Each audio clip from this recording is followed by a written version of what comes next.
Hello, my YouTube family. I know it's late night, early morning. I just want to do a voiceover for the chosen ones to help the chosen ones realize that your light worker stuff and your good deeds are not in vain. You know, you must understand one thing, right?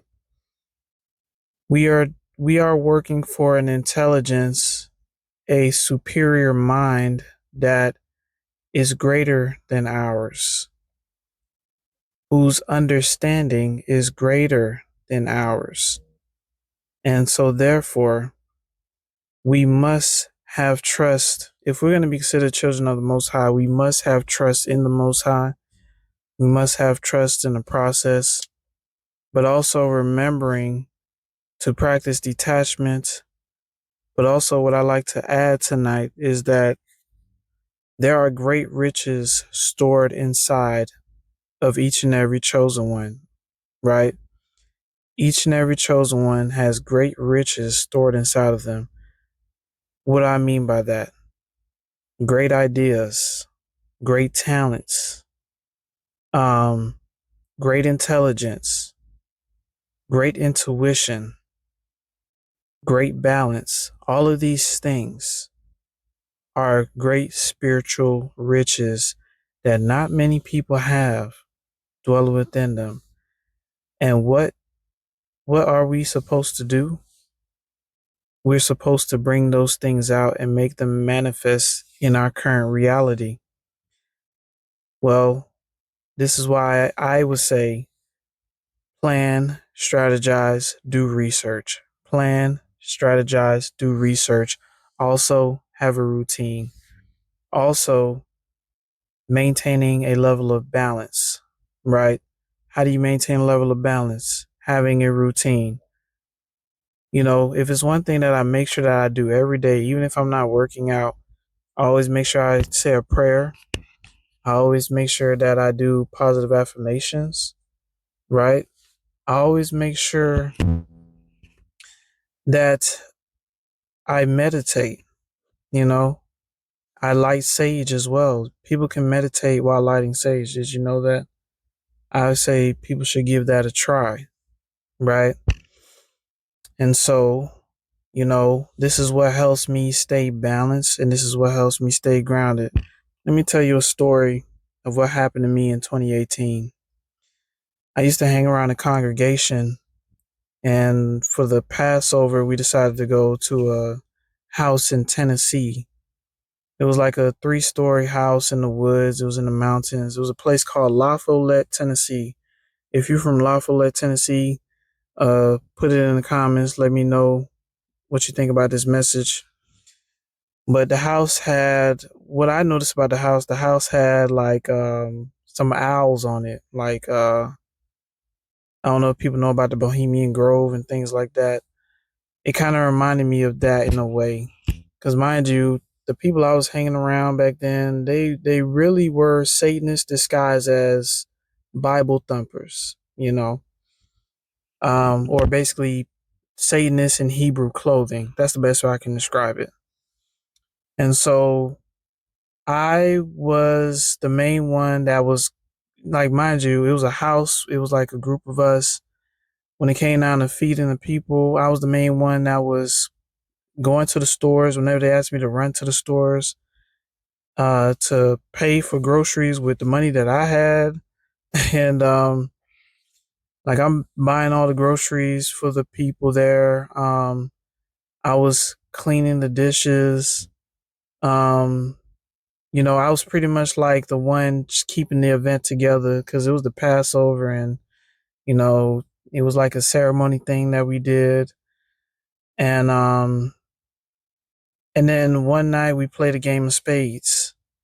And one thing about let me tell you something, man. One thing about spades I don't like playing with black folks. And it's not disrespecting black folks, but black folks can get real ignorant when playing spades.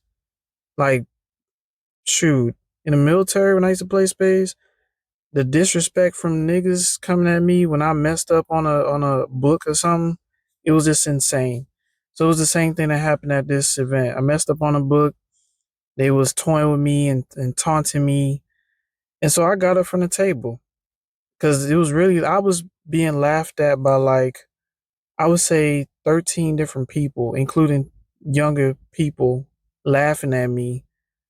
And I was like, you know what? I'm about to get up. Mind you, this was spiritual warfare. This was my days when I was being attacked heavily, because I was hanging around the wrong people, anyways, right? And so I got up from the table and I decided to go downstairs. One of them decides to come up acting like they're so concerned. Another one tries to, blame my reaction on me being drunk. That's one thing about toxic people. It's like they don't never, even if you in tears, they're gonna say, "Damn, you acting like this because you drunk. You acting like this because you high. You shouldn't be high anyways." Instead of them saying, "Yeah, we messed up. We shouldn't have picked on you like that," they're gonna blame it on me being drunk. So, make a long story short, um, I left early. I was supposed to stay 2 more days at that house in Tennessee.